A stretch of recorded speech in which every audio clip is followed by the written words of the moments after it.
नमस्कार प्यारे बच्चों, स्वागत है आपका सेकंड वीडियो में। और अब हम इसमें डिस्कस करने वाले हैं अपना chapter 2 hard acid and base. ठीक है, ये वाला चैप्टर हमारा चैप्टर 8 है, यूनिट थर्ड है ये। ठीक है, ये हमारे दो ही यूनिट बची हुई है, यूनिट थर्ड और यूनिट फोर। अब यूनिट थर्ड से हमारे पास में चैप्टर है हार्ड एंड सॉफ्ट एसिड और बेस बचा हुआ है। और जो यूनिट 8 है, यूनिट 8 से हमारे पास में बचा हुआ है बायो इनऑर्गेनिक केमिस्ट्री। ठीक है, फर्स्ट क्वेश्चन हमारे पास में है, which of the following reaction is not feasible on the basis of HSAB principle. ठीक है, HSAB सिद्धांत के अनुसार निम्न में से किस रासायनिक अभिक्रिया के संपन्न होने की संभावना नहीं है। इनमें से कौन सी अभिक्रिया संपन्न होगी और कौन सी नहीं होगी। ठीक है, तो हार्ड और सॉफ्ट एसिड्स में अगर हम बात करेंगे, H4 हार्ड होता है और S4 सॉफ्ट होता है, A4 एसिड और B4 बेस। इसमें हमने ये पढ़ा हुआ है कि जो हार्ड एसिड होगा वो हार्ड बेस के साथ में इजीली रिएक्शन कर जाएगा, और जो सॉफ्ट एसिड होगा वो सॉफ्ट बेस के साथ में इजीली रिएक्शन कर जाएगा। तो हमारे अकॉर्डिंग जो रिएक्शन नंबर 2 है ये हमारी होना पॉसिबल नहीं है। क्यों? क्योंकि इसमें सॉफ्ट एसिड के साथ में हार्ड बेस रिएक्शन कर रहा है। क्वेश्चन नंबर 2 की बात करेंगे, which of the following is not a hard base. अब इनमें से कौन सा एक हार्ड बेस नहीं है। क्वेश्चन नंबर 2, तो इनमें से हमारे पास में जो I माइनस है वो एक हार्ड बेस नहीं है। क्वेश्चन नंबर 3 की बात करेंगे, the compound formed by the combination of 3 hard acid and hard base will. कठोर अम्ल तथा कठोर क्षार के संयोग से बना यौगिक होगा। कैसा होगा? सहसंयोजक होगा, आयनिक होगा, उपसहसंयोजक होगा, ए और बी दोनों होंगे। ठीक है, तो इस टाइप से जो यौगिक बनते हैं कैसे होते हैं? आयनिक होते हैं। चलिए क्वेश्चन नंबर 4 की बात करते हैं, तो which of the following is a soft acid. Next question हमारे पास में है कि जो जितने भी हमारे पास में दिए हैं 1 2 3 4, इनमें से सॉफ्ट एसिड कौन सा है। ठीक है, निम्न में मृदु अम्ल है, तो इनमें जो हमारे पास में Ac+ है ये हमारा क्या है? सॉफ्ट एसिड है। क्वेश्चन नंबर 5 की बात करेंगे, which of the following is most stable base. ठीक है, अब इसमें हमें कौन कौन से दिए हुए हैं, निम्न में से कौन सा स्थायी क्षार है? FeOH का उल्टवाइज, COH का उल्टवाइज, CdOH का उल्टवाइज और COH का उल्टवाइज। तो ये तो आपको पता ही होगा, खूब आपने पढ़ा है 10th में 12th में, हर क्लास में आप इसे पढ़ते हुए हैं। तो यहाँ पर हमारे पास में आ जाएगा COH का उल्टवाइज। क्वेश्चन नंबर 6 की हम बात करेंगे, विच वन ऑफ द फॉलोइंग अगर इन नेचर एज ऑक्साइड। अब इनमें से कौन सा ऐसा है जो ऑक्साइड की कंडीशन में पाया जाता है? तो इनमें एल्यूमिनियम है सबसे पहले। क्यों? क्योंकि ये नेचर में Al2O3 की फॉर्म में पाया जाता है। Out of the SN2+, Na2+ and Fe2+ ions, the oxides and sulfides are formed by। SN2+, Na2+ और Fe2+ आयनों में से ऑक्साइड और सल्फाइड बनाते हैं। अब जो ऑक्साइड भी बना देता है और सल्फाइड भी बना देता है, हमें कोई सा ऐसा चूज करना है। ठीक है, तो सल्फाइड और ऑक्साइड जो बनाएंगे वे हमारे पास में केवल टिन और आयरन ही बनाएंगे। ठीक है, कुछ ऐसा ही होगा? नहीं, ऐसा नहीं है, ऐसा सोचना भी नहीं है। ये सारे के सारे ही मिलके ऑक्साइड भी और सल्फाइड भी बना देते हैं। ठीक है, इसमें हमारे पास में जो ये सभी है ये सही है। क्वेश्चन नंबर 8 की बात करेंगे, which of the following ion will combine with BH3 to form a stable complex ion. Question number 8 में हमसे पूछा हुआ है कि निम्न में कौन आयन BH3 से संयोग करके एक स्थायी जटिल आयन का निर्माण करता है। तो इनमें से जो निर्माण करता है वो कौन करता है? इसमें से H-। ठीक है, फिर क्वेश्चन नंबर 9 की बात करेंगे, which of the following ion has most stable. निम्न में से कौन आयन अधिक स्टेबल होगा? ये हमारे पास में है क्वेश्चन नंबर 9। तो इनमें से जो सबसे ज्यादा स्टेबल होगा वो ये वाला होगा। क्यों? क्योंकि इस वाले आयन में ही सॉफ्ट एसिड और सॉफ्ट बेस एक साथ में अटैच किए हुए हैं। चलिए क्वेश्चन नंबर 10 की बात करते हैं, विच of the following is a soft base. अब इनमें से सॉफ्ट बेस हमारे पास में कौन सा है? निम्न में से मृदु क्षार है। अब मृदु क्षार हमारे पास में इनमें से कौन सा है? तो मृदु क्षार हमारे पास में इनमें से है H-। क्वेश्चन नंबर 11 की बात करेंगे, the term hard and soft acid and base was given. अम्ल एवं क्षारों के लिए कठोर तथा मृदु नाम दिया गया है। किसने दिया था? ठीक है, तो किसने दिया था? पियर्सन ने दिया था। क्वेश्चन नंबर 12 की बात करेंगे। Hg2+ is classified as Hg2+ को निम्न में से वर्गीकृत किया जाता है। ठीक है, किसमें? मृदु अम्ल में, कठोर अम्ल में, कठोर क्षार में या फिर मृदु अम्ल में। तो इनमें से हमारे पास में जो ये Hg2+ ये होता है हमारे पास में मृदु अम्ल। क्वेश्चन नंबर 13 पे चलिए। Which one of the following reaction take place? निम्न में से कौन सी अभिक्रिया संपन्न होती है? BH3, ये फर्स्ट वाली, सेकंड वाली, थर्ड वाली, फोर्थ वाली। अब ये देखना है हमारे पास में ये रिएक्शन हमें दी हुई है। अब ए में हमारे पास में ऑप्शन है फर्स्ट, बी में ऑप्शन सेकंड, सी में ऑप्शन थर्ड और डी में हमारे पास में ऑप्शन है फोर्थ। तो हमसे ये पूछ लिया गया है कि कौन सी रिएक्शन इनमें से पॉसिबल है। तो हमारे पास में जो ये वाली रिएक्शन इनकी पॉसिबल है, ये हमने भी देखा था। ठीक है, थोड़ी देर पहले। तो सेकंड वाला ऑप्शन हमारा क्या है, इसमें सही है। क्वेश्चन नंबर 14 में बात करेंगे। और HSAB pi bonding theory was proposed by. अब ये थ्योरी किसने प्रपोज की थी? HSAB के लिए पाई आबंधन सिद्धांत प्रस्तावित किया गया। ठीक है, ये पाई आबंधन सिद्धांत किसने दिया था? क्वेश्चन नंबर 14 की हम बात करेंगे। तो ये जो दिया था ये मिलिकन ने दिया था, मिलिकन। क्वेश्चन नंबर 15 में आ जाइएगा। The characteristics of hard acid are as following. कठोर अम्लों के निम्नलिखित अभिलाक्षणिक गुण होते हैं। कौन कौन से होते हैं? बड़ा आकार, उपयोगन क्षमता, उच्च धनात्मक ऑक्सीकरण अवस्था। और डी में हमारे पास में है बी और सी। ये हमारे पास में क्वेश्चन नंबर 15। तो हमारे पास में दो होते हैं, एक बी और एक सी। ठीक है, ये और डी साइज में ये छोटे होते हैं। क्वेश्चन नंबर 16 हमारे पास में है। C2H5 का होल sp molecule and SO3 are both soft phase, but C2H5 का होल sp is about times more than SO3 ion. अब ये क्या है? तुलना में लगभग गुना अधिक बेसिक है। कितने गुना अधिक बेसिक है? Question number 16। तो ये हमारे पास में जो होता है 10 की पावर 7 गुना अधिक बेसिक ये इससे होता है। क्वेश्चन नंबर 17 में आ जाइएगा। The stability of Ag2- complex ion may be explained as follows. The electronegativity of I is low, Ag is strong metal और C में है Ag+ is a hard acid while I- is a hard base और D हमारे पास में इसमें है Ag+ is a soft acid while I- is a soft base। ये हमारे पास में D ऑप्शन इसका बिल्कुल एकदम सही है। ये जो Ag+ है वो एक मृदु अम्ल है, जबकि I- क्या है? एक मृदु बेस। इस साहित्य की व्याख्या हम इसमें निम्न प्रकार से कर सकते हैं। क्वेश्चन नंबर 18 हमारे पास में है। इसमें क्वेश्चन नंबर 18 में है the tendency of hard ligand to combine with a center with a already associate with hard ligand is known है। ठीक है, कि कठोर लिगेंड की पूर्व से कठोर लिगेंड से संयुक्त केंद्र के साथ जुड़ने की प्रवृत्ति को कहा जाता है। क्या कहेंगे हम इसमें? Question number 18। ठीक है, जल अपघटन, अमोनीकरण, विलायीकरण या फिर सहजीवता। अब ध्यान से समझेगा, लेकिन उनके संयुक्त केंद्र के साथ जुड़े रहने की प्रवृत्ति को क्या बोलते हैं? सहजीविता। ठीक है, सिम्बायोसिस। तो सिम्बायोसिस से बोलते हैं। चलिए क्वेश्चन नंबर 19 के पास चलते हैं। Select 2 stable complex ion among the followings. Question number 9 में हम आए हुए हैं। निम्नलिखित में से 2 संकुल आयनों को चुनिए। अब ये हमारे पास में है क्वेश्चन नंबर 9। अभी हमारे पास में COCN का होल 5 3- COCN होल 5 F 3- और NH3 का होल 5 2-। अब ये हमसे कह रहा है कि हमें इनमें से कोई से 2 चुनना। ठीक है, तो हमारे पास में जो फर्स्ट वाला है और जो थर्ड वाला है, ये दोनों के दोनों ही हमारे पास में क्या है? संकुल आयन है। जिस टाइप के हैं ये हमसे पूछ रहे हैं। ठीक है, नहीं स्टेबल कॉम्प्लेक्स। तो इसका जो ऑप्शन हमारे पास में आ जाएगा सी आ जाएगा। क्वेश्चन नंबर 20 की बात करेंगे। तो क्वेश्चन नंबर 20 में हमारे पास में है molecule BF3 is hard acid, it is due to following. अब ये एक हार्ड एसिड है। अब इसका रीजन क्या है? F की विद्युत ऋणात्मकता अधिक है, F B के साथ पाई अबंध बनाता है, F B के साथ फर्स्ट अबंध बनाता है और डी में दे रखा हमने B और C।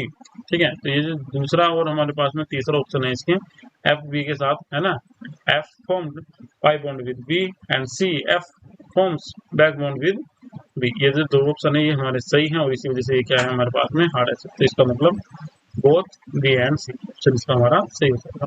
फिर इसके बाद में हमारे पास में है question number 21। Which of the following is aprotic solvent. निम्न में से कौन एप्रोटिक विलायक है? AH2O, BHF, D C6H6 और C हमारे पास में है C2H5OH। अब एप्रोटिक और प्रोटिक का मीन्स तो आप समझते हैं। प्रोटिक्स का मतलब वो होता है जो प्रोटॉन दे और एप्रोटिक का मतलब जो प्रोटोन ना दे, ठीक है। निम्न में से कौन एप्रोटिक बुलाया गया? तो 21 वाला क्वेश्चन इसमें हमारे पास में केवल बेंजीन ही ऐसा है जो अपना प्रोटोन डोनेट नहीं करेगा।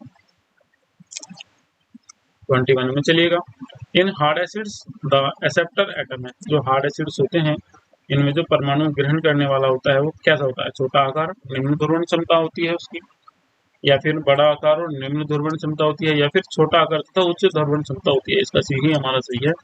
छोटा आकार होता है, स्मॉल साइज होता है और हाई पोलराइजेशन पावर होती है। Question number 33, which of the following is a soft base? अब इनमें से हमारे पास में सॉफ्ट बेस कौन सा है? दोबारा से क्वेश्चन हमारे पास में रिपीट हो गया है, ठीक है। तो ये हमारे पास में कौन सा आ जाएगा?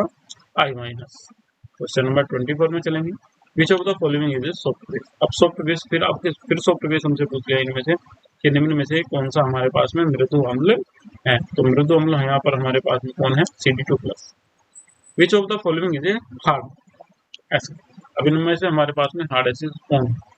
ठीक है, 25 की हम बात करेंगे। तो हार्ड एसिड याद रखिएगा साइज छोटा होना चाहिए सबसे ज्यादा, तो इसमें लिथियम का साइज सबसे छोटा है।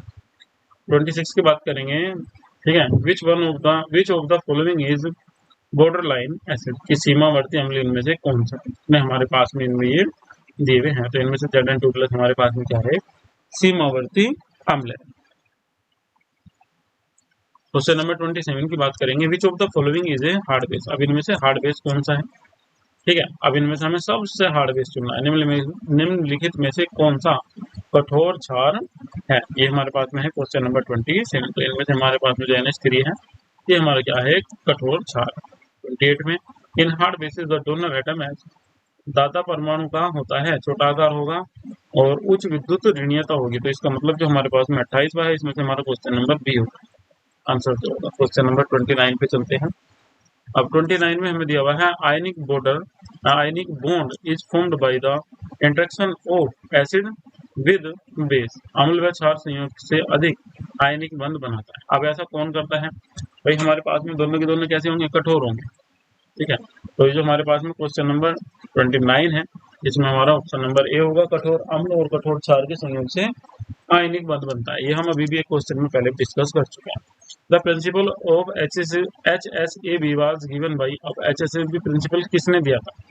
लुईस ने, पियर्सन ने, ब्रोनस्टेड ने या फिर फ्रैंकलिन ने? अब अगर हम बात करेंगे तो आपको पहले से पता है पियर्सन ने दिया था। क्वेश्चन नंबर 31 में, विच of the following is more stable? निम्न में से कौन सा अधिक स्थिर है? AgF2, AgI2, ठीक है। तो बी ऑप्शन ही हमारा इसमें सही रहेगा। क्वेश्चन नंबर 32 में चलेंगे, which of the following reaction is not possible on the basis of HSAB principle? तो हमारे पास में ये सेकंड वाली जो रिएक्शन है पॉसिबल नहीं है। क्वेश्चन एक से ज्यादा बार आ रहे हैं, रिपीट हो रहे हैं। और सल्फोनिक एसिड इज एन, ठीक है, सल्फेनिलिक एसिड है, आर्हीनियस अम्ल है या फिर लुईस क्षार है? इनमें से कोई नहीं, ए और बी दोनों। तो 33 वाले क्वेश्चन में हमारे पास में आता ऑप्शन नंबर डी, ए और बी दोनों। 34 वाले में बात करेंगे, which of the following statement is fall? अब इनमें से स्टेटमेंट कौन सा फॉल है? निम्न में से कौन सा कथन असत्य है? कि एक परबल अम्ल है, सही है। अब हमसे असत्य पूछा गया है, ठीक है। ये क्वेश्चन है हमारे पास में 30। दुर्बल अम्ल अधिक सहसंयोजक इलेक्ट्रॉन वाले अणु अथवा आयन होते हैं, ये भी हमारा सही है। और क्षारों के पास उच्च ध्रुवण क्षमता वाला दाता परमाणु होता है, यही हमारा गलत है। इसका मतलब हमारा जो ऑप्शन है इसमें क्या है? सी। और लास्ट में दुर्बल क्षार आसानी से ऑक्सीकृत हो जाते हैं, ये तो सही है। तो इसमें हमारा जो ऑप्शन सी है ये सी हमारा इसका आंसर है 34 में। चलिए चलते हैं क्वेश्चन नंबर 35 के पास। क्वेश्चन नंबर 35 में हमें मिला हुआ है, in the reaction H2H to H3O+ OH-। इस अभिक्रिया में हमारे पास में पूछा गया हमसे कि जल के अणु का व्यवहार करते हैं, जैसे कि परबल अम्ल परबल क्षार, दुर्बल अम्ल दुर्बल क्षार, मध्यम अम्ल मध्यम क्षार या फिर उपरोक्त सभी, ठीक है। तो यहाँ पर जो ये व्यवहार करते हैं क्वेश्चन नंबर 35 में, अब देखिएगा ध्यान से, ये क्या बना रहे हैं? H3O+ OH-। अब OH- किसे देगा? स्ट्रॉन्ग बेस को। और H3O जो H3O+ है ये भी क्या काम करेगा? ये बना देगा किसे? H+ को और H2 को। इसका मतलब ये क्या देगा? H+। तो ये स्ट्रॉन्ग एसिड दुर्बल अम्ल और दुर्बल क्षार की तरह व्यवहार करते हैं, ठीक है। क्वेश्चन नंबर है हमारे पास में 35। तो 35 में ये हमारे पास में वीक एसिड और वीक बेस की तरह ही बिहेव करता है इस टाइप से। जब हमारे पास में इसमें क्योंकि वैसे भी इसका जो पीएच वैल्यू होती है वो कैसी होती है, मीडियम होती है, अप्रोक्सीमेटली 7 होती है, ठीक है। और 7 होने की वजह से ही ये ना एसिड रहता है और ना ही बेस रहता है। फिर हम बात करेंगे क्वेश्चन नंबर 36 की। अब क्वेश्चन नंबर 36 में हमारे पास में है HF is formed by the combination of, HF बनता है निम्न के संयोग से, कौन से एक कठोर अम्ल एवं कठोर क्षार, या फिर मृदु अम्ल, कठोर क्षार, कठोर अम्ल, कठोर क्षार, मृदु अम्ल, मृदु क्षार से। 36 क्वेश्चन। तो ये जो हमारे पास में बनता है, ये बनता है कठोर अम्ल और कठोर क्षार से, ठीक है। H और F दोनों का साइज कैसा होता है, छोटा होता है। क्वेश्चन नंबर 37 पे चलिएगा। विच of the following ion is most stable, इनमें से कौन सा आयन कैसा है, अधिक स्थायी। अब सबसे ज्यादा जो स्थायी है ये फिर रिपीट हो गया, देखिए क्वेश्चन बार बार रिपीट हो रहा है, इसका मतलब क्या है, क्वेश्चन इतनी ज्यादा बार आया हुआ है, इसके आने के चांस और भी ज्यादा है। 38 क्वेश्चन की बात करेंगे। Which of the following is not a hard acid, अब निम्न में से कौन कठोर अम्ल नहीं है, ठीक है। हमें देखना है कि जो क्वेश्चन हमें मिला हुआ है इनमें से कौन कठोर अम्ल नहीं है, ठीक है। सॉफ्ट बताना है, बाकी सब कठोर हैं, बस एक इनमें से क्या है 38 में कठोर नहीं है। ये क्वेश्चन हमारे पास में रिपीटेशन में आया हुआ है, तो इसमें से CD था, cadmium. The compound formed by the combination of hard acid and hard base will be, कठोर अम्ल कठोर बेस के संयोग से बना यौगिक होगा, क्या होगा, B होगा, आयनिक होगा। क्वेश्चन रिपीटेशन में है। 44 विच of the following is a soft acid, अब निम्न में से कौन मृदु अम्ल है, मृदु अम्ल के बारे में हमसे पूछ लिया गया है, ये क्वेश्चन भी रिपीटेशन में है, तो इसमें कौन आ जाएगा, एजी आ जाएगा। 41 क्वेश्चन की बात करेंगे। The acid and base were classified as hard acid and soft base by Lewis Bronsted, Lowry Pearson और कैंडी एस्ले। अब ये बताना है कि अम्ल व क्षारों को कठोर और मृदु के रूप में वर्गीकृत निम्नलिखित में से किसने किया था, ठीक है। किसने किया था, पियर्सन ने किया था। पियर्सन ने बताया था कि एसिड्स भी क्या होते हैं, ये क्या होते हैं, सॉफ्ट और हार्ड। इसके बाद में क्वेश्चन नंबर 42 की बात करेंगे। Which of the following ion will combine with BH3 to form a stable complex ion, जैसे F-, H+, Cn-, Cl-। अब निम्न में से कौन आयन BH3 से संयोग करके आसानी से जटिल आयन का निर्माण करेगा। क्वेश्चन नंबर 42, तो इनमें से हमारे पास में H- होगा, ये भी रिपीटेशन में है। Which of the following is a most stable base, अब निम्न में से कौन अधिक स्थायी क्षार है, ठीक है। तो सबसे अधिक स्थायी क्षार है, रिपीटेशन में है, कितना है, CaOH का होल ट्वाइस। निम्न में से कौन मृदु अम्ल मृदु क्षार का युग्म है, जिसका जिसमें क्या बना हुआ है, जिसमें क्या है हमारे पास में सॉफ्ट एसिड है और सॉफ्ट ही क्या है उसके साथ में बेस है। ए में हमारे पास में है Mg2+, F-, बी में Cu+, CO3 2-, H2+, I-, Na+ और Cl-। 44 क्वेश्चन में हमारे पास में जो ऑप्शन है वो हमारे पास में क्या है, Hg2+ और I2-। चलिए 45 की बात करेंगे। Which of the following occurs as oxide in nature, अब इनमें से ऑक्साइड के रूप में पाया जाता है, कौन, एल्यूमिनियम। 46 में चलिएगा, question number 46। Cation having following properties are hard acids, ठीक है। अब निम्न गुणों वाले धनायन कठोर अम्ल बनाते हैं, जिनका आकार कैसा होगा, बड़ा होगा, अधिक धनावेश होगा नहीं, छोटा आकार होगा, कम धनावेश नहीं, बड़ा आकार कम धनावेश नहीं, छोटा आकार कम धनावेश। अब एक बार हमें सबसे पहले ये देखना है कि धनायन का आकार छोटा होना चाहिए या फिर बड़ा होना चाहिए, ठीक है। क्वेश्चन नंबर है हमारे पास में 46, तो आकार हमारे पास में कैसा होना चाहिए, छोटा होना चाहिए, और चार्ज हमारे पास में कैसा होना चाहिए, ज्यादा। अभी जो बी ऑप्शन है ये हमारा सही होता, मगर यहाँ देखिएगा, यहाँ लिखा हुआ है कम, और यहाँ कम की जगह क्या लिखा जाएगा, अधिक लिखा जाएगा, अधिक आवेश, ठीक है। ये क्वेश्चन हमारा सही है। क्वेश्चन नंबर 47 की बात करेंगे, तो 47 क्वेश्चन में हमें दिया हुआ है anion having following properties are soft base, large acid and high electronegativity, small size and high electronegativity, large size and low electronegativity, small size and low electronegativity। निम्न गुणों वाले ऋणात्मक मृदु क्षार होते हैं। 47 में हमसे पूछा हुआ है कि निम्न गुणों वाले ऋणात्मक मृदु क्षार होते हैं, कौन से होंगे मृदु क्षार, जिसके पास में ये वाले गुण होंगे, कौन कौन से, बड़ा आकार और अधिक वैद्युत ऋणात्मक, छोटा होगा और छोटा आकार और अधिक विद्युत ऋणात्मकता, या बड़ा आकार और कम विद्युत ऋणात्मकता। ठीक है, तो इसमें हमारा ऑप्शन सी आ जाएगा, इस साइज में बड़े होने चाहिए अगर मृदु की बात करेंगे, और विद्युत ऋणात्मकता इनकी कम होनी चाहिए। 48 क्वेश्चन की अब हम बात करने वाले हैं। क्वेश्चन नंबर 48 में हमें मिला हुआ है which of the following are hard acid. अब हमें हार्ड एसिड बताने हैं इनमें। अब हार्ड एसिड साइज में छोटे होने चाहिए और इलेक्ट्रॉन को अट्रैक्ट करने की पावर उनकी ज्यादा होनी चाहिए। ठीक है, क्वेश्चन नंबर 48। तो इसमें जो हमारे पास में शुरू में ही हमें मिले हुए हैं, ये सारे के सारे क्या है, इसमें हार्ड एसिड्स हैं। 49 की बात करेंगे, which of the following are hard bases. निम्न में से कौन कठोर क्षार है। अब कठोर बताना है, साइज में छोटा होना चाहिए, इलेक्ट्रोनेगेटिविटी ज्यादा होनी चाहिए। ठीक है, तो इसमें जो हमारे पास में बी में हमें मिले हुए हैं, ये सारे क्या है, हमारे कठोर क्षार हैं। क्वेश्चन नंबर 50 की बात करेंगे, which is hard acid hard Bayes theorem. अब निम्न में से कौन सा कठोर अम्ल कठोर क्षार युग्म है। A H plus F minus, C A G plus C L minus, Z N two plus और एच टू माइनस, और डी है हमारे पास में सी डी टू प्लस और C O three two minus. तो 50 वाले क्वेश्चन में जो हमें ऑप्शन मिला हुआ है ये एकदम सही है। 51 की बात करेंगे, which is soft acid soft base pair. निम्न में से कौन मृदु अम्ल और मृदु क्षार युग्म है। ठीक है, तो इसमें ये क्वेश्चन का रिपीटेशन है 51 वाले में, सी एच जी और आई। 52 में बात करेंगे, तो 52 क्वेश्चन में हमें मिला हुआ है सी एंड एल अगर as CaCO3 and Al2O3 in native because in these minerals. C और एल प्रकृति में CaCO3 और Al2O3 के रूप में पाए जाते हैं क्योंकि इन खनिजों में होता है cation are hard acid and anion are soft. ठीक है, पहले को ऑप्शन में हमसे पूछ लिया कि धनायन कैसा होगा हमारे पास में, जो कैटायन होगा वो हमारा हार्ड होगा और ऋणायन कैसा होगा हमारा सॉफ्ट होगा। बी ऑप्शन में हमें बताया गया है कि कैटायन हमारा सॉफ्ट होगा, एनायन हमारा हार्ड होगा। Both cation and anion are soft और both cation and anion are hard. तो 52 वाले में जो हमारे पास में जो डी ऑप्शन है, both cation and anion are hard. ठीक है, क्योंकि दोनों सेम कैटेगरी के रहेंगे तब जाके स्टेबल होगा।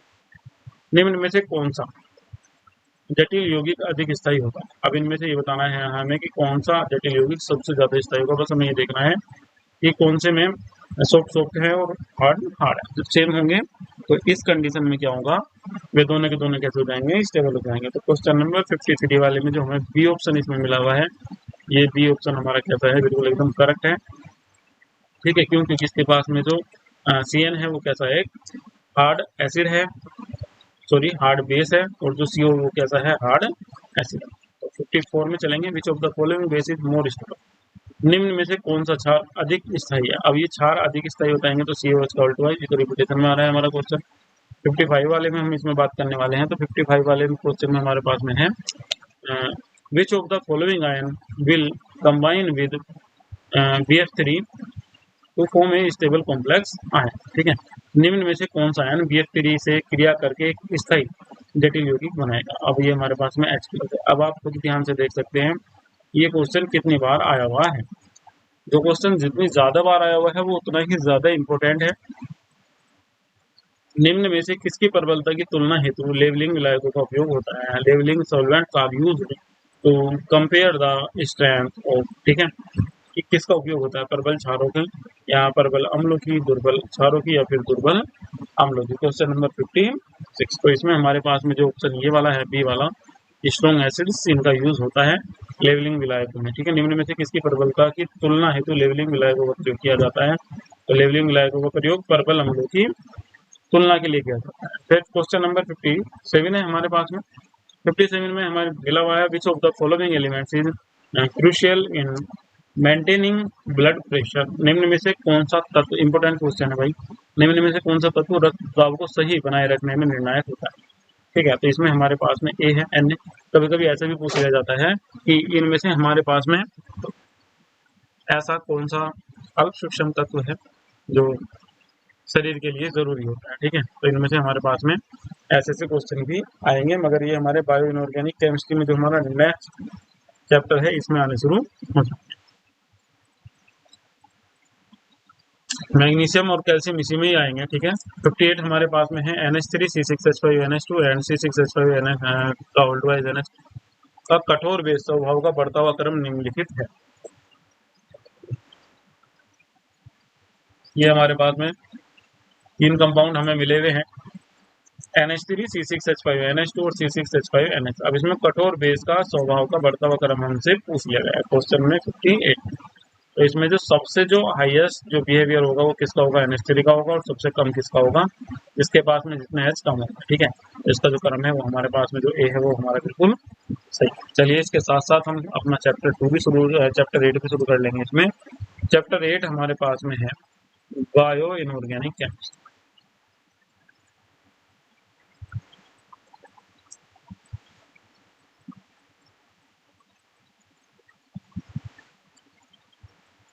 क्वेश्चन नंबर 1 की बात करेंगे। The metal ion present in the active site of nitrogenase enzyme cofactor are. Nitrogenase enzyme सहकारक के सक्रिय स्थलों पर उपस्थित धातु आयन है। अब ऐसे कौन कौन से होते हैं हमारे पास में? ऑप्शन नंबर ए में हमें इसमें मिला हुआ है FeI, बी में हमें इसमें मिला हुआ है FeCu, और सी में हमें मिला हुआ है इसमें FeOW, और डी में हमें मिला हुआ है FeO और MO। तो FeO और MO ही उत्प्रेरक और उत्प्रेरक वर्धक होते हैं जो सक्रिय स्थलों पर, ठीक है, एंजाइम सहकारक के सक्रिय स्थलों पर उपस्थित धातु आयन है। तो ये हमारे पास में Fe और MO ही होते हैं। क्यों? क्योंकि जब एक रिएक्शन होती है किसकी, N2 की और फिर H2 की, तो ये क्या बना देते हैं, 2NH3। ठीक है, ये हमारे पास में क्या है, उत्प्रेरक, और ये हमारे पास में क्या है, वर्धक है। क्वेश्चन नंबर 2 की बात करेंगे तो 2 में हमारे पास में है complex compound of which metal is used in treatment of rheumatoid arthritis. ठीक है, आर्थराइटिस, रिन्यूमेटॉइड आर्थराइटिस। निम्न में से किस धातु के संकुल यौगिक का इस्तेमाल रिन्यूमेटॉइड आर्थराइटिस के उपचार में होता है? अब इनमें से कोई सी मेटल का उपयोग होता है तो वो मेटल हमारे पास में जो है कौन है, Au है, गोल्ड है, इसका उपयोग किया जाता है। क्वेश्चन नंबर 3 में चलेंगे। Which of the following is not A micro nutrient.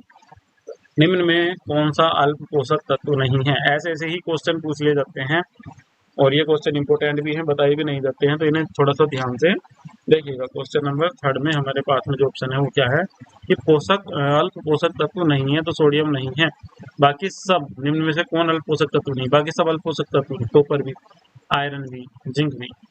Question number 4, the oxidation number of iron in haemoglobin is. अब हीमोग्लोबिन में आयरन की ऑक्सीडेशन नंबर पूछ लिया गया है क्वेश्चन नंबर 1 में, तो कितना होता है, +2 होता है। द ऑक्सीमायोग्लोबिन MbO2 तथा ऑक्सी हीमोग्लोबिन HbO2 क्रम से है अनुचुंबकीय तथा अनुचुंबकीय। क्वेश्चन नंबर 5 है हमारे पास में प्रतिचुंबकीय तथा प्रतिचुंबकीय, दोनों के दोनों ही प्रतिचुंबकीय होते हैं, तो इसमें हमारा बी ऑप्शन सही। क्वेश्चन नंबर 6 की बात करेंगे। The metal present in chlorophyll is. Chlorophyll में उपस्थित धातु है तो मैग्नीशियम होता है, सेकंड वाला, ये हमारे पास में हो जाएगा, ऐसे ही देखते के साथ ही। क्वेश्चन नंबर 7 है in biological system the metal ion involve in electron transport are. जैविक तंत्र में धातु आयन जो इलेक्ट्रॉन परिवहन में शामिल है, ABCD, इनमें से ऐसा कौन सा है जो उसमें क्या है, शामिल है? तो इसमें हमारे पास में एक तो Cu है और दूसरा कौन है, Fe2+। ये दोनों के दोनों इलेक्ट्रॉन परिवहन तंत्र में शामिल होते हैं। क्वेश्चन नंबर 8 की हम बात करेंगे। The correct set of biologically essential elements is. जैविकतः आवश्यक तत्वों का सही समुच्चय है। ठीक है, क्वेश्चन नंबर 8 में हमारे पास में है FeMoCu और तो यही हमारे पास है, फर्स्ट वाला ही हमारा क्या है, सही है। क्वेश्चन नंबर 9 की बात करेंगे। Ca is found in bones are. Ca हड्डियों में किस रूप में पाया जाता है? अब हड्डियों में किस रूप में पाया जाता है? कैल्शियम फॉस्फेट के रूप में, कैल्शियम कार्बोनेट के रूप में, कैल्शियम क्लोराइड, या फिर कैल्शियम ऑक्सीलेट। तो अगर हम बात करेंगे इसकी तो ये हड्डियों में कैल्शियम फॉस्फेट के रूप में पाया जाता है, फर्स्ट वाला ऑप्शन हमारा सही। क्वेश्चन नंबर 10 की हम बात करेंगे तो क्वेश्चन नंबर 10 में हमारे पास में which one is useful in the concentration of muscles. मांसपेशियों के संकुचन के लिए निम्नलिखित में से कौन उपयोगी है? मांसपेशियों के सिकुड़ने के लिए। ठीक है, तो इनमें से हमारे पास में जो कैल्शियम है ये ही उपयोगी है इनके संकुचन के लिए।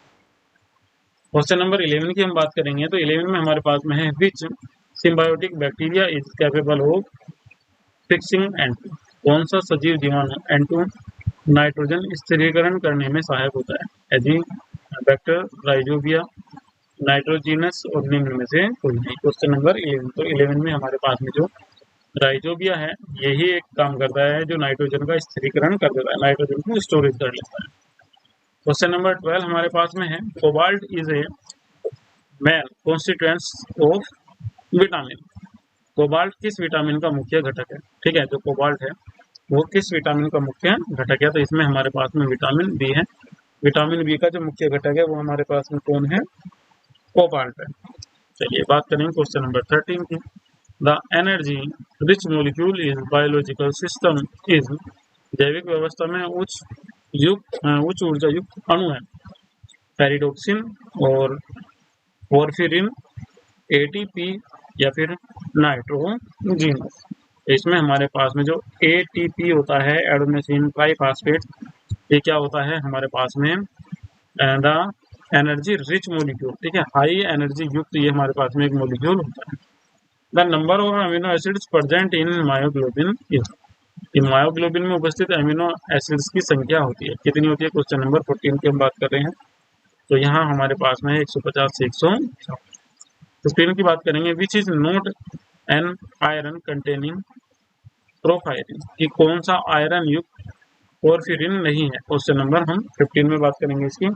ये जो हमारे पास में बी ऑप्शन है इसमें क्लोरोफिल, ये हमारे पास में एक आयरन युक्त पोर्फिरिन नहीं है, क्योंकि इसमें क्या होता है क्लोरोफिल में Mg2+ होता है। ठीक है, चलिए नेक्स्ट क्वेश्चन की ओर चलते हैं। नेक्स्ट क्वेश्चन हमारे पास में है question number 16, which one of the following ions is not involve in nerve impulse transmission, निम्न में से कौन सा आयन स्नायु आवेग संचरण में शामिल नहीं है? A B C, question number 16। तो इसमें हमारे पास में जो Mg2+ है वो हमारे पास में आयन स्नायु आवेश संचरण, मतलब ion is not involving in nerve pulse transmission. तो Mg2+ नहीं है क्योंकि पेड़ों में पाया जाता है, बाकी सब ह्यूमन्स में होंगे जो सांस लेते हैं। क्वेश्चन नंबर 17 की बात करेंगे हम, oxygen binding to haemoglobin is affected by BPG, the full name of BPG.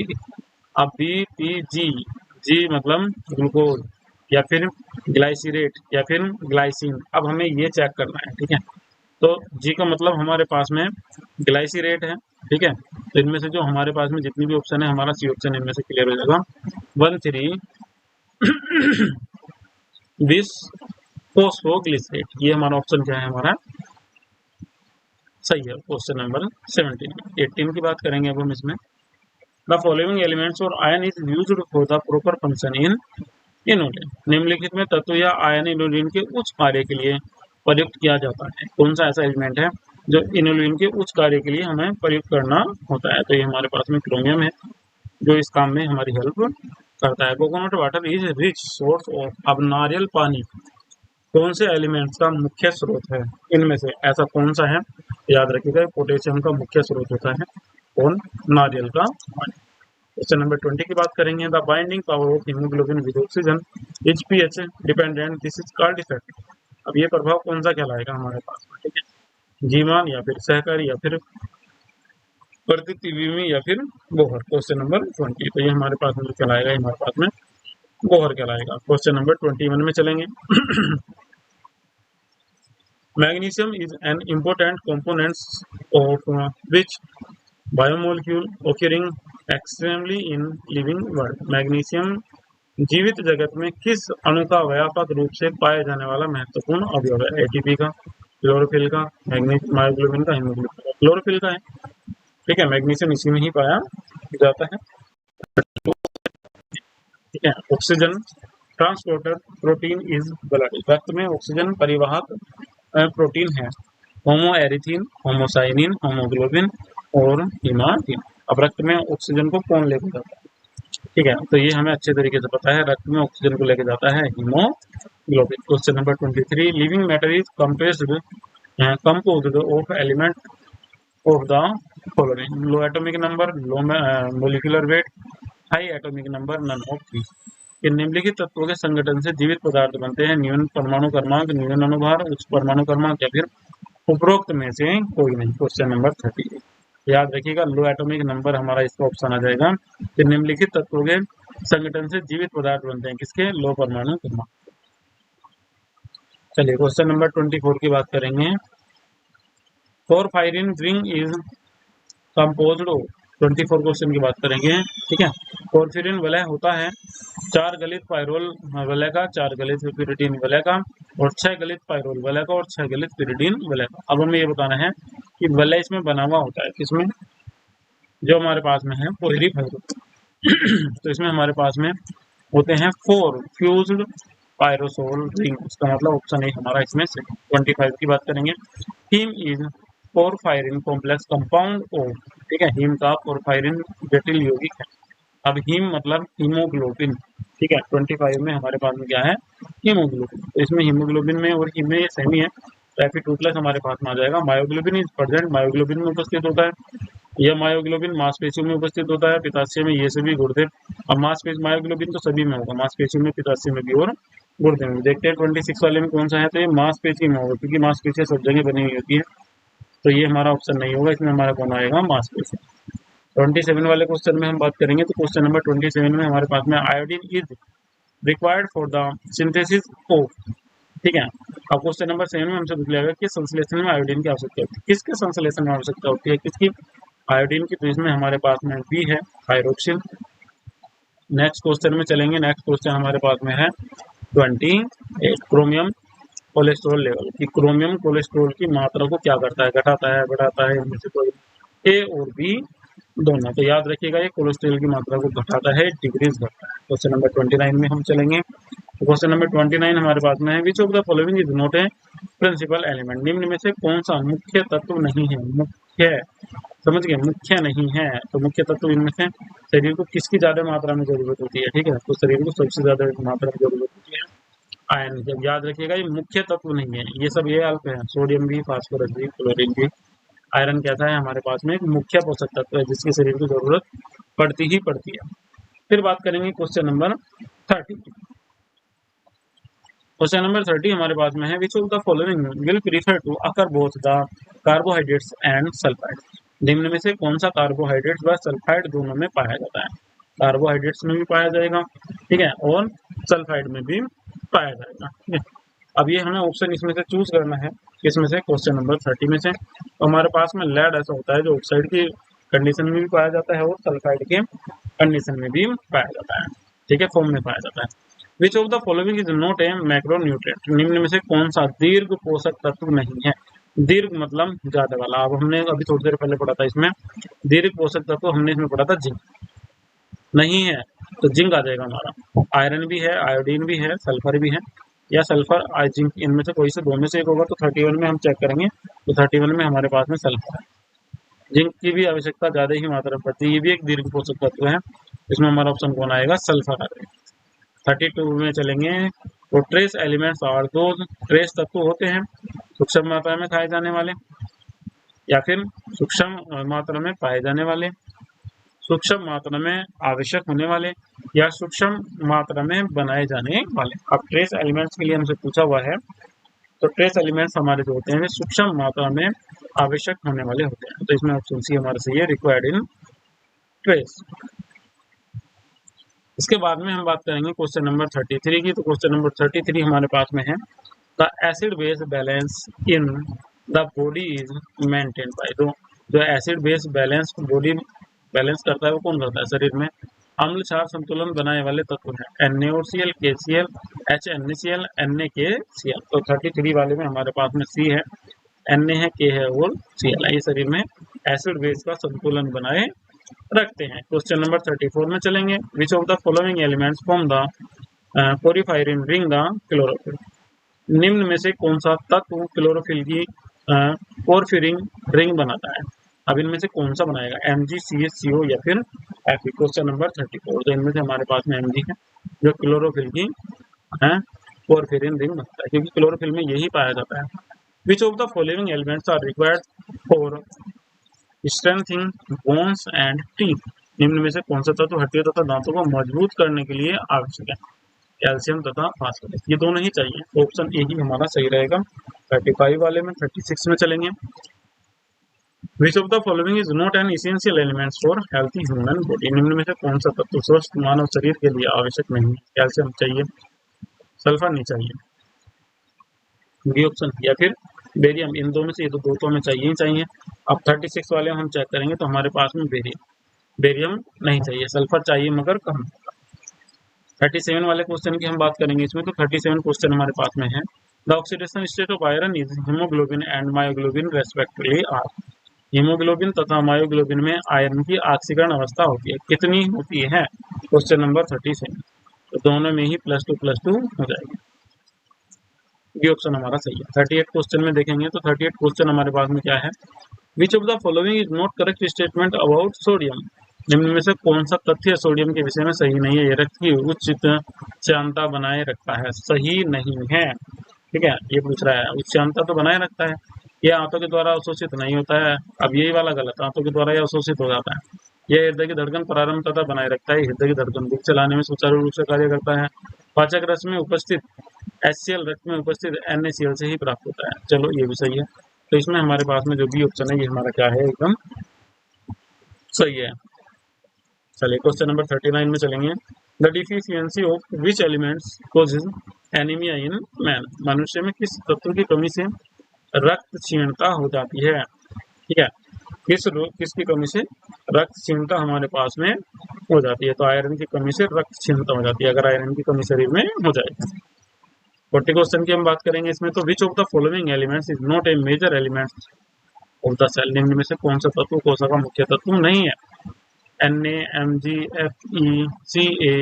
ठीक है, तो क्वेश्चन नंबर 40 में हमारे पास में जो Fe है वो कोशिका मतलब कोशिका का मुख्य तत्व नहीं है। क्वेश्चन नंबर 41 में बात करेंगे तो excess of Mg in body में शरीर में मैग्नीशियम की अधिकता से हो सकता है, कौन सा रोग हो सकता है? क्या आंसर? रक्त क्षीणता तो नहीं होगी, एफी से हो रही है।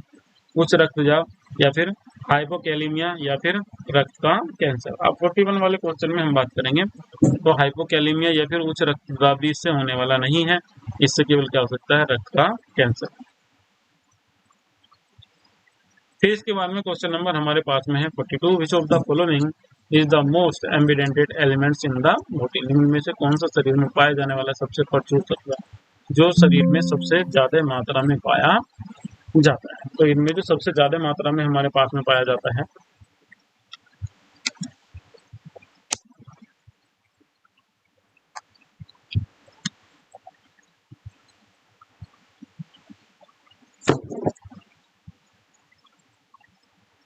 शरीर में सबसे प्रचुर मात्रा में पाया जाना जो एलिमेंट्स हैं, 42 क्वेश्चन है हमारे पास में, तो इनमें जो सबसे ज्यादा मात्रा में पाया जाता है वो हमारे पास में होता है कैल्शियम। आयोडीन की कमी से शरीर में हो सकता है घेंगा रोग हो जाता है। 44 क्वेश्चन की बात करेंगे। One of the constituents of vitamin B12 is. अब ये क्वेश्चन का रिपीटेशन हुआ है हमारे पास में कि विटामिन B12 का एक संघटक है। ठीक है, तो इसका हमारे पास में जो संघटक है वो कौन है? हमारे पास में कोबाल्ट है। 45 क्वेश्चन में बात करेंगे कि हीमोग्लोबिन द्वारा निम्न का संवहन होता है। हीमोग्लोबिन किसका संवहन करता है? O2 का और CO2 का। तो 45 वाले क्वेश्चन में हमारे पास में जो ऑप्शन बी है वो हमारा सही हो जाएगा।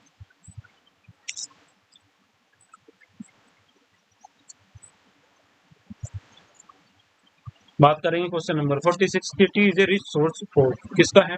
चाय से एक बहुत अच्छा स्रोत है, किस चीज का? कैल्शियम का, आयरन का, मैग्नीज का या फिर पोटेशियम का। तो याद रखिएगा ये सबसे अच्छा स्रोत होता है किसका? मैग्नीज का। 47 की हम बात करेंगे daily requirement of Na of human body. अब ह्यूमन बॉडी को मानव के शरीर को रोज कितने ग्राम Na की जरूरत होती है? तो याद रखिएगा 5 से 10 ग्राम ही इसकी जरूरत होती है। 48 की बात करेंगे तो elements which regulates pH value in the body. कि पीएच शरीर में पीएच मान नियंत्रित करने वाला पोषक तत्व है। पीएच को कौन नियंत्रित करता है शरीर में? ऐसे ऐसे क्वेश्चन कई बार पूछ लिए गए हैं, तो याद रखिएगा इसे कौन करता है? Potassium. 49 the major elementary importance of the structure of amino acid is. Amino अम्ल की संरचना में महत्वपूर्ण कौन तत्व है? अब एमिनो अम्ल में जो सबसे जो मेन पोषक तत्व है वो कौन होता है? नाइट्रोजन होता है। अब 50 वाले क्वेश्चन में चलेंगे हम। 50 क्वेश्चन हमारे पास में है the basic elements of body are. तो ये हमारे पास में बेसिक है कार्बन, हाइड्रोजन, नाइट्रोजन और ऑक्सीजन। क्यों? क्योंकि कार्बोहाइड्रेट्स, प्रोटीन्स और एमीन्स की ही हमें सबसे ज्यादा जरूरत इसमें होती है। क्वेश्चन नंबर 51 की बात करेंगे। Iron is the body is important. कि आयरन जो है वो बॉडी के लिए इम्पोर्टेंट होता है। शरीर में आयरन का महत्व होता है रक्त परिवहन में, ऑक्सीजन संवहन में, इलेक्ट्रॉन संवहन में और सी तीनों में। तो 51 क्वेश्चन में हम बात करेंगे तो ये हमारे पास में सही रहेगा ए और सी। ठीक है, रक्त संवहन में भी और इलेक्ट्रॉन संवहन। क्वेश्चन नंबर 52 हमारे पास में है, the element essential for the prevent of osteoporosis. Osteoporosis की रोकथाम के लिए आवश्यक तत्व होता है, एक रोग है ऑस्टियोपोरोसिस। और ऑस्टियोपोरोसिस जो रोग रुकता है, ये रुकता है कैल्शियम से। इसमें हड्डी झड़ना शुरू हो जाती है, ठीक है, हड्डी गलना शुरू होती है। Calcium is found in bones. ये जो कैल्शियम क्वेश्चन रिपीटेशन में है, ऑप्शन ए है हमारे पास में। 54 में हम बात करेंगे, CV in the body helps to lower the, कि शरीर में सीवी कम करने में सहायक होता है। रक्त दाब, पीएच मान, कोलेस्ट्रॉल की मात्रा, अमीनो अम्ल की मात्रा। क्वेश्चन नंबर 54, इसमें याद रखिएगा कोलेस्ट्रॉल की मात्रा। जो सीवी है वो कम करने में सहायक होता है, किसे? कोलेस्ट्रॉल की मात्रा। 55 में बात करेंगे, टॉक्सिन हार्मोन, और की टॉक्सिन हार्मोन होता है किसमें? आई से, डी आर से, एफ से, सी एल से। इनमें कौन सा एलिमेंट्स इसमें पाया जाता है? किसमें? टॉक्सिन हार्मोन में। तो इसमें आयोडीन हमारे पास में होता है। 56 क्वेश्चन में चलते हैं। 56 क्वेश्चन हमारे पास में है,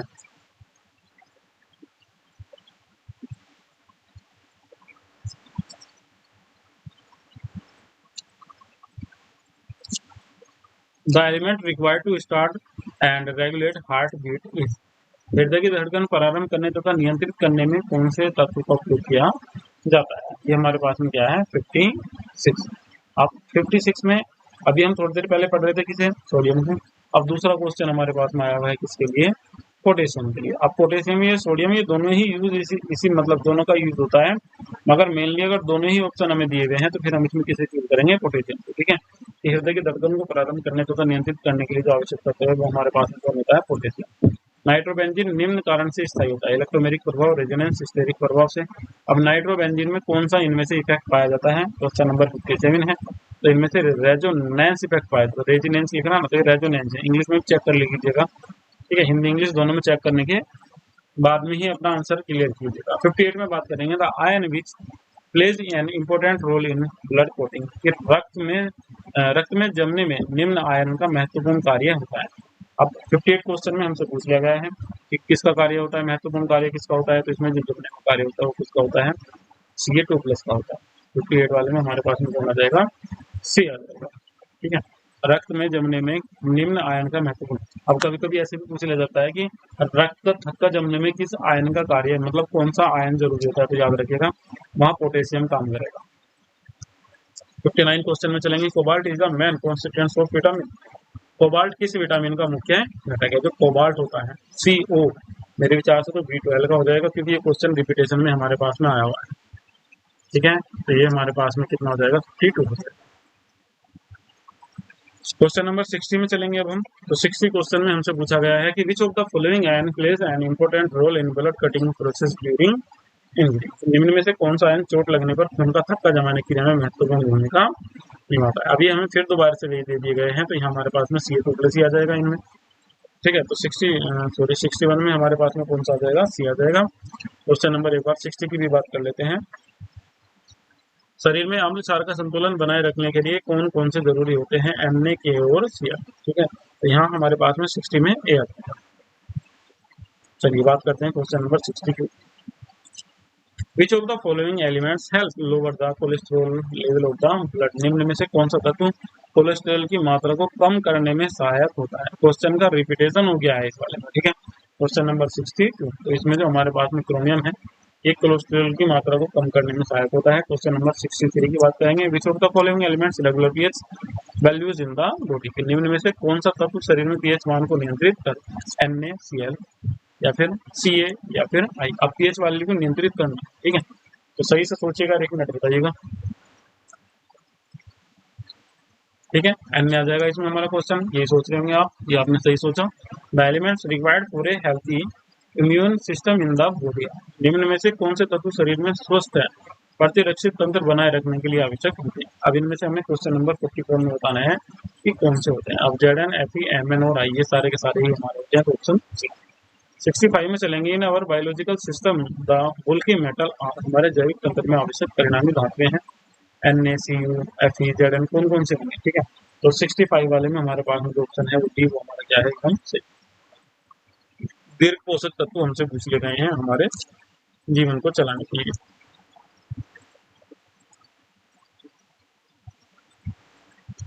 क्वेश्चन नंबर 66 में हम आ जाएंगे, per day requirement of trace elements in our body. अब हमें प्रतिदिन, ठीक है, अल्प मात्रा में तत्वों की मात्रा होती है, हमारे शरीर में प्रतिदिन आवश्यक अल्प मात्रा के तत्वों की मात्रा होती है, कितने की जरूरत हमें इसमें पड़ती है। तो हमें इसमें लेस देन 100 मिलीग्राम की जरूरत पड़ेगी। 66 में बात करेंगे, in haemoglobin the oxidation state of iron is +2 हो जाएगा। 68 में बात करेंगे, which of the following elements plays a role in the nearly every chemical reaction in the body. निम्न में से कौन सा तत्व शरीर की लगभग समस्त रासायनिक क्रियाओं में भाग लेता है। अब मेरे विचार से तो इनमें जो सबसे ज्यादा जो भाग लेगा, वो भाग हमारे पास में कौन लेगा, फास्फोरस लेगा। ठीक है, सोडियम लग रहा होगा आपको, मगर सबसे ज्यादा जो भाग लेता है वो कौन लेता है, फास्फोरस ही लेता है। हमारा आंसर सही। क्वेश्चन नंबर 69 में बात करेंगे, one of the constituents of vitamin B12 is. अब विटामिन B12 का एक कॉन्स्टिट्यूएंट्स होता है, कौन होता है, कोबाल्ट होता है। ये क्वेश्चन कई बार रिपीट इसमें हो चुका है। अब याद रखिएगा बच्चों, जो आपके चैप्टर्स थे, जितने चैप्टर्स थे उनके तो ये शॉर्ट क्वेश्चन हो चुके हैं। अब मैं आज ही आपके लिए एक दूसरी वीडियो लेके आने वाला हूँ, जिसमें मैं आपको लास्ट 2 या 3 ईयर्स के जो एग्जाम पेपर आए हुए हैं इनऑर्गेनिक केमिस्ट्री के, उन्हें भी टिक लगाते हुए हमें चलना है, जो हमारे शॉर्ट पेपर में होते हैं। ठीक है, अब इस वीडियो में इतना ही। वीडियो को लाइक कीजिएगा, शेयर कीजिएगा और चैनल को सब्सक्राइब भी कर लीजिएगा। Thank you.